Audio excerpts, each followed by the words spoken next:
Bismillahirrahmanirrahim. Assalamualaikum warahmatullahi wabarakatuh.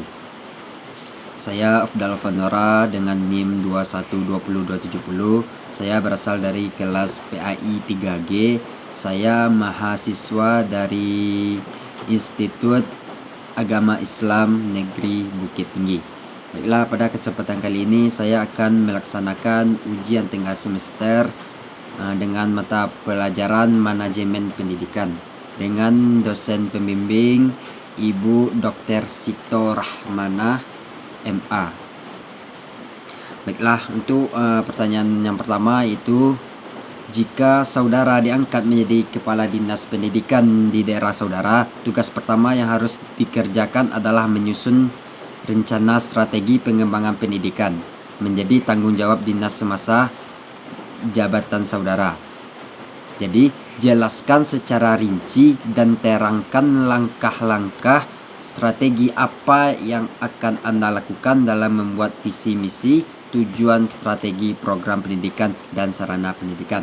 Baiklah, untuk jawabannya itu, langkah strategi yang akan saya gunakan dalam membuat visi misi, tujuan strategi serta program pendidikan dan sarana pendidikan ini adalah dengan menentukan apa tujuan dan target saya sebelumnya. Kemudian ada beberapa langkah yang akan saya lakukan. Yang pertama, yaitu terlebih dahulu saya akan melihat bagaimana kondisi sistem pendidikan yang terjadi di daerah tersebut.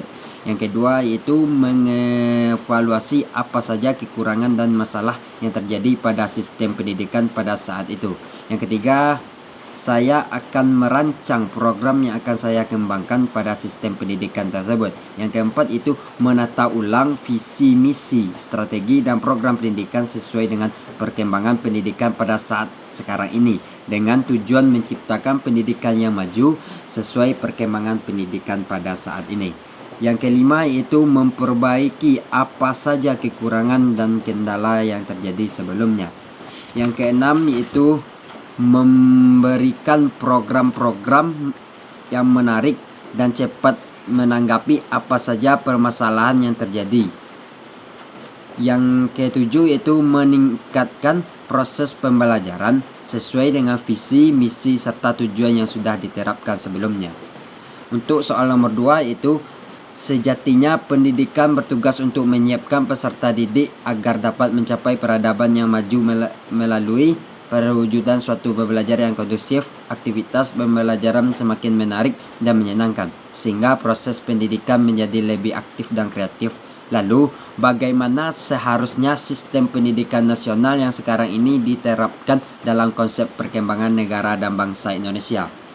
Baiklah, untuk jawabannya itu, sistem pendidikan nasional saat ini yang seharusnya diterapkan dalam konsep pengembangan negara dan bangsa Indonesia itu adalah sistem pendidikan nasional yang mampu mengembangkan kemampuan dan membentuk watak serta peradaban bangsa, bermartabat dalam rangka mencerdaskan kehidupan bangsa, yang bertujuan untuk mengembangkan potensi peserta didik agar menjadi manusia yang beriman dan bertakwa kepada Tuhan Yang Maha Esa, berakhlak mulia dan berilmu pengetahuan.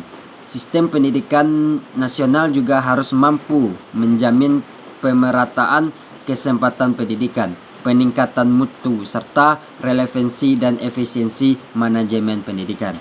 Untuk soal nomor 3 yaitu bagaimana cara guru dalam mewujudkan kualitas pendidikan yang bermutu untuk peserta didiknya agar menjadi pribadi yang berintelektual, hebat, tangguh, dan mandiri. Untuk jawabannya yaitu, cara yang harus dilakukan guru dalam mewujudkan kualitas pendidikan yang bermutu untuk peserta didiknya agar menjadi pribadi yang berintelektual, hebat, tangguh, dan mandiri adalah dengan cara yang pertama itu mengikuti penataan. Penataan ini dapat meningkatkan efektivitas dan efisiensi kerja, keahlian, dan peningkatan terutama pendidik untuk menghadapi arus globalisasi. Yang kedua itu mengikuti kursus-kursus pendidikan.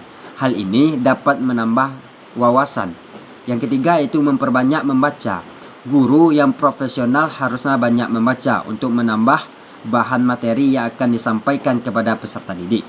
Yang keempat itu mengadakan kunjungan ke sekolah lain atau studi komparatif.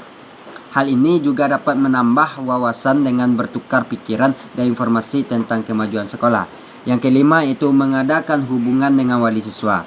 Mengadakan pertemuan dengan wali siswa sangatlah penting karena dengan ini guru dan orang tua dapat berkomunikasi dan bekerja sama dalam mengarahkan peserta didik kepada hal yang positif. Yang keenam yaitu memberikan metode pembelajaran yang kreatif agar para peserta didik dapat aktif dalam proses pembelajaran.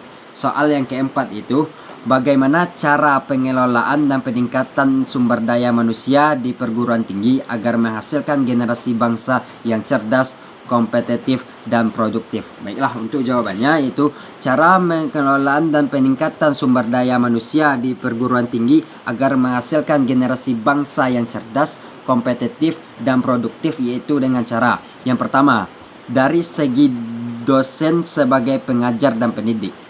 Dosen harus mempunyai kualifikasi yang diperlukan bagi penyampaian ilmunya kepada mahasiswa. Dengan tenaga dosen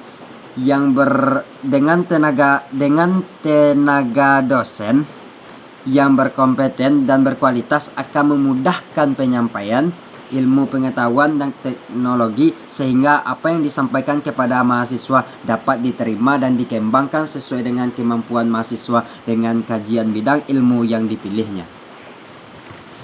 Yang kedua yaitu dari segi mahasiswa itu sendiri. Dalam meningkatkan mutu pendidikan, dari calon mahasiswa harus betul-betul dapat dijaring dengan seleksi yang ketat supaya calon mahasiswa yang diterima tidak mempunyai standar kualitas yang baik karena bagaimanapun mahasiswa memiliki tanggung jawab terhadap perkembangan sebuah perguruan tinggi. Untuk menambah mutu serta kemampuan mahasiswa ketika mengikuti perkuliahan di perguruan tinggi, maka perlu ditambah dengan kemampuan berorganisasi. Karena apa? Karena dengan berorganisasi ini akan mampu mengembangkan potensi pribadi dari mahasiswa dan menambah pengalaman guna menunjang ilmu pengetahuan yang diterimanya. Yang ketiga itu dari segi sarana dan prasarana. Untuk menghasilkan kualitas tenaga lulusan perguruan tinggi, maka harus bekerja sama dengan pihak dunia usaha atau industri sebagai penyaji atau pemakai tenaga lulusan perguruan tinggi. Hal ini dapat dilakukan dengan melibatkan unsur mahasiswa, alumni, dan perusahaan-perusahaan yang mewakili dunia usaha untuk memberikan masukan yang berguna untuk menghasilkan lulusan perguruan tinggi yang diharapkan mampu berkiprah di era globalisasi. Soal yang kelima yaitu hal apa yang seharusnya dilakukan oleh pengelola lembaga pendidikan untuk menciptakan lembaga pendidikan yang baik dan bermutu, yang memperhatikan dan memenuhi harapan dari semua pihak yang terlibat dalam lembaga pendidikan. Baiklah, untuk jawabannya yaitu yang seharusnya dilakukan oleh pengelola lembaga pendidikan untuk menciptakan lembaga pendidikan yang baik dan bermutu, yang memperhatikan dan memenuhi harapan dari semua pihak yang terlibat dalam lembaga pendidikan adalah yang pertama itu meneliti dan meninjau bagaimana lembaga pendidikan saat ini. Yang kedua yaitu meningkatkan kualitas sekolah, siswa, kurikulum pendidik agar sesuai dengan perkembangan zaman. Yang ketiga yaitu mengganti para anggota lembaga pendidikan yang tidak menjalankan tugasnya dengan baik.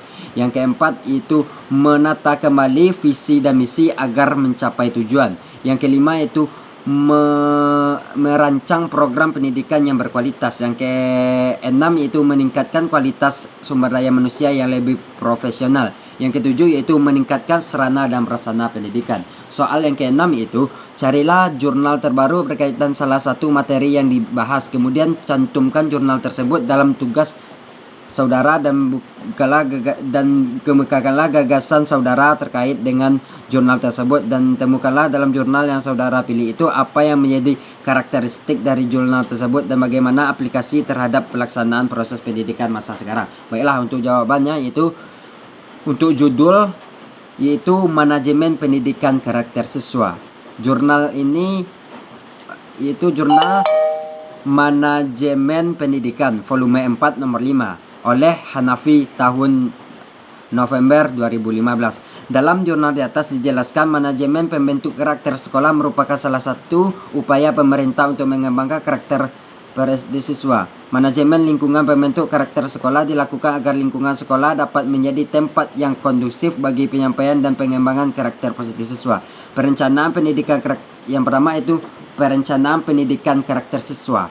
Strategi pendidikan karakter siswa disusun dan disepakati bersama-sama yang dilakukan secara bersama dengan perumusan tujuan pendidikan karakter dan telah didokumentasikan satu buku lengkap dengan anggaran dan jalur pencapaian program pendidikan karakter dengan segenap daya dan upaya yang dilakukan oleh lembaga atau cara yang metode pembelajaran dalam menerapkan pendidikan berkarakter kepada siswa. Yang kedua yaitu pelaksanaan pendidikan karakter siswa. Kepala sekolah harus memberikan arahan secara jelas tentang pelaksanaan pendidikan karakter berkenaan dengan petunjuk pelaksanaan dan petunjuk teknis kerja yang harus dipahami oleh guru dan warga sekolah lainnya dalam bentuk bimbing baik praktis maupun secara terbimbing oleh pelaksanaannya. Yang ketiga yaitu evaluasi pendidikan karakter siswa. Pendidikan karakter siswa yang dilakukan oleh sekolah baik di kelas maupun proses pembelajaran maupun di lingkungan sekolah melalui pembiasaan dan pembinaan selalu dilakukan upaya perbaikan dan refleksi. Jadi menurut saya dari pembahasan jurnal di atas dapat dikatakan bahwa penanaman dan pembaharuan sikap yang lebih majemuk dan positif itu memang sangat diperlukan bagi siswa di sekolah agar dapat tumbuh dan berkembang karakter yang dikehendaki oleh pendidik seutuhnya. Untuk itu sangat membutuhkan adanya perkembangan pemikiran dan praktik dalam pengembangan pembelajaran siswa. Adapun yang menjadi karakteristik dari jurnal ini adalah bagaimana manajemen pendidikan dalam membentuk karakter siswa. Kemudian implikasinya terhadap pelaksanaan proses pendidikan masa sekarang ini adalah di mana pembelajaran dimulai dari bentuk karakter peserta didik dalam mengembangkan potensi pembelajaran agar peserta didik mampu menyesuaikan bagaimana perkembangan proses pendidikan di zaman sekarang ini. Baiklah, mungkin sekian jawaban dari ujian tengah semester yang dapat saya sampaikan. Salah dan jengkel saya mohon maaf. Billahi taufiq wal hidayah. Wassalamualaikum warahmatullahi wabarakatuh.